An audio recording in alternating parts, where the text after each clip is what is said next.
Днес е ден първи от писането на сценария, който ще преразкажа моята история от 55 дни, които преживях преди не по-малко от 2 седмици. История, която преобърна живота ми, и се надявам и вие да разберете поуката от тази история. И никога да не се предавате от трудностите.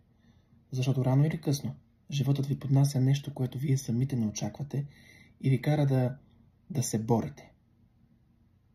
Да се борите с такава сила, която вие сами не предполагате, че имате. Повярвайте ми, от личен опит вече знам, че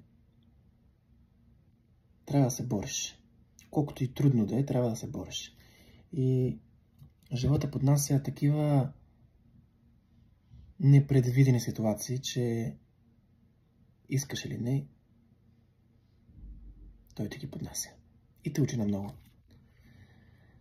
И почвам да пиша.